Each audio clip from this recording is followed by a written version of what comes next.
subhanallah, saya punya pengalaman kemarin. Saya diundang di daerah Palu dan nggak salah daerah Nunu katanya di situ.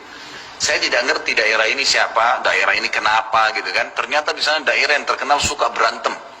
Daerah itu terkenal di satu kecamatan suka berantem. Bahkan kalau berantem itu perempuannya juga ikut-ikutan gitu kan. Saya diundang sama teman-teman dari situ. Gitu.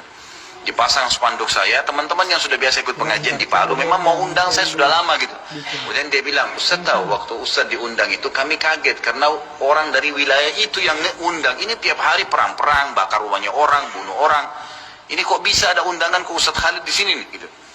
Lalu kami datang, tanya mana ketua panitianya Pak. Panitianya lagi pakai celana pendek sambil merokok. Gitu. Saya ketua panitianya. Anda yang undang Ustaz Khalid? Dia bilang iya. Jangan lihat penampilan saya baru sadar 3 bulan lalu, dia bilang. Terus kemudian waktu saya duduk, saya dengarin ceritanya. Bagaimana ceritanya? Ternyata pentolan-pentolan mereka yang biasa di ujung-ujung tombaknya membakar rumah orang itu duduk di mobil sama saya. Sudah pakai kopiah, udah pelihara jenggot. Terus saya tanya gimana ceritanya? Dia bilang Ramadan yang lalu Ustaz, ada satu orang di antara kami dengar ceramah antum di YouTube. Setelah dia dengar, dia suka. Sekali 2 kali dengar. Terus dipasanglah layar di sebelah masjid. Teman-teman ini semua pada diajak teman-temannya nih. Itu sambil nonton ceramah antum sambil pegang botol bir tuh. Sambil mabuk Ramadan. 2 hari berturut-turut, 3 hari dengar ceramah berhenti masuk masjid semua. Semuanya kaget orang-orang situ. Kalian ini kenapa nih bisa sadar begini gitu. Tapi hidayah di tangan Allah Subhanahu wa taala. Ceritakan saja, sampaikan. Dia tidak cerita apa-apa, dia cuma putarin ceramahnya saja.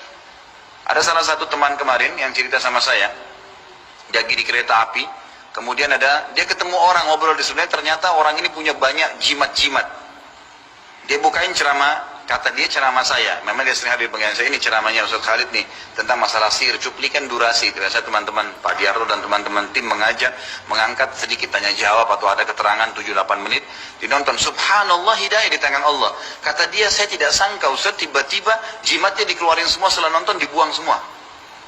Seketika pada saat itu 7 menit dengar ceramah. Hidayah di tangan Allah.